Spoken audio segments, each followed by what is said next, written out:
no onko court so nsuro prison timane nko we kra de nye prison say we bia na contempt na obedwane na obeko prison nto so nsuro prison he have to go to court prove himself to the whole Ghana to say the napo ye no what I say napo dia wo ye Sammy Gyamfi on say because of that intino Sammy Gyamfi na say o yes o kodi ntro to ba umia wife so and o dimirika na o call radio so say asem o kan na nya no kware enka ne fesa ka Sammy Gyamfi a wadi ntro ka be ne den onko pa chewda ba napo kwan a o de ne fa so ntino enu nti e na Reverend Kusibu atin abrochire ha abrochire nyina no ene say aha udi ntro to obi so a you go and prove that in court enu nti ne yen tuntumfui memitimi betina abrochire ha na me sori a me ye free car wo betimi atobi na otim na nam road so bruni mpewa sem kura wo ntimi nyehwe because the court system no ene emra ne yadwuma nti Reverend Kusibu atin asem we minim sese okuja to odwa nanumi sese on back door sa na Sammy Gyamfi ye I remember na po asem no oh yenim ye na po boy ye be court ye be see afedi asem ni kodru court na odi fo no woni nam radio so say obi na person say ni carrier so obi na person say ni carrier it is an tie it adofo ayi NDC fo no mpata pa no nso so obi a kawai nso so obi a yeden eso so wom so na MPP communication team minim say mu boy adwuma nso so eso so wom so yama Ghana fo hu the patapa omoye we can't sit down for this thing to continue in our country sebe nkwasiafo bi a omomo obra ema metena ho mese obi a wabobra a successful person in Ghana so what I say a successful person in Ghana come and damage that man's reputation. Reverend Kusibu atin we are at your back 100%. Go to court okuje topa onsu blood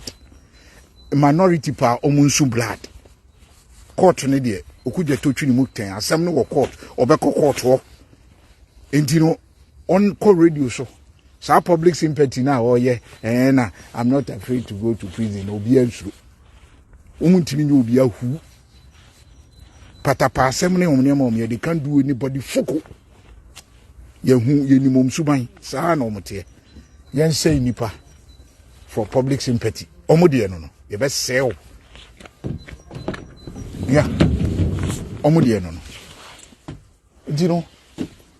NDC die obi ani said omote arofo memfa munsia ya bebo videos ni nyina akyerɛkyerɛ the difficulty Victor Smith the late Amabenyuado the omode ye omampani dada kofo no ya bebo videos ni nyina akyerɛ na nkwasiafo bi tisa akoye owosu atie the same people me say the omo ye saa na omo ye omo se kofo awia Ghana sika nyina they incited the public against kofo na ya na ya sa MPP 10 MPP beba power dia no na yenya world crisis obeka ya MPP eba power from 2008 na South time na George Bush or starting Iraq na South time war ni ginamu no ene ade Iraq war na ade mobeka ya na ginamu ente ma na niema ayeyi kakra ena Iraq war no na mbeka ya recession eba ya na America affect a ko wiase ba bia a banks starting collapse wo wiase ba bia manfo sika mbekai sa time na difficulty no money o mo eka ho eso kufo wia Ghana gold mekai Victor Smith wose kufo awia sika be billion e de akoma Brunei e de akoto Brunei these same people almost about 2009 President Mills baye ya veti o parliament and at the same people ebe kan so when some o kan ye no difficulty kura de okogina ho sensem no ohunu internet so enso no o ya press conference upon press conference and at that time no social media ni ho ebe ye bibi say enti they took advantage na de social media wo ho no we will play all their videos time no so ye na time no so we are going to play all their videos everything MPP regardless of our omutie no NDC ediam bibi papa ben eno omayama Ghana da bibi papa ben bibi papa policy papa ben NDC ayama Ghana mo pa mo mienko sesei ewiase nyina yo economic crisis Holland hamiti baby am ye adwuma next week 3 days ye be strike. In fact ye call baby metwa ebi di akyerem 3 days baby am ye adwuma public sector ye strike 3 days for better pay because you to 3 days ye be strike ewo Holland Britain crowd ubisa oma strike omu gusu crowd was strike railway sector omu was strike oko America it's a we are baby of course Ghana third world country we are fire hotototo but ye denya me say MPP po na power ye denya me say MPP na power because a political party omu ba ye omu so omu ye social democrat but would you bisa ho say one social intervention NDC diaba da so do mu nimu ase ye ni ntro ntu nipa so ye nkum nipa emfa mpe power enti na nyame nwanwa say omu youth ko kan ya chini because sap guy no he took inspiration from Mahama because former president Mahama say NDC diaba violence obi antimi o enu nti no okuje to ablakwa masa go to court minority some patapa asem no Reverend Kusibuatin me say asem we omo be fa chire pa chew kra even o mampani e be pa chew kra ntie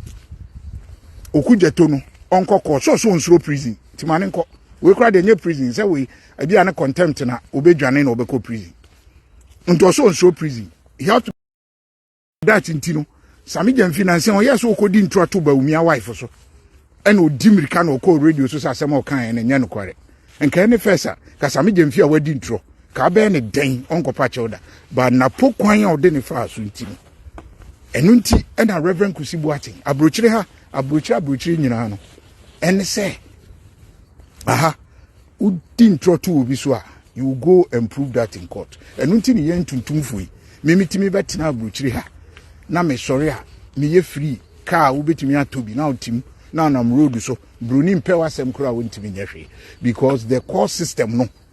ene emra ne adwuma nti Reverend Kusibuatin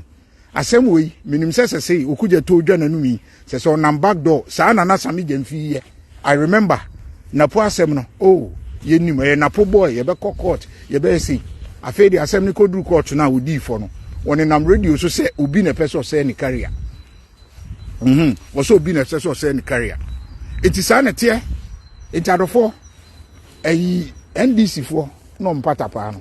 nso so obi a kawai nso so obi a yeden eso so om so na MPP communication team minim say mo bo adwuma nso so eso so om so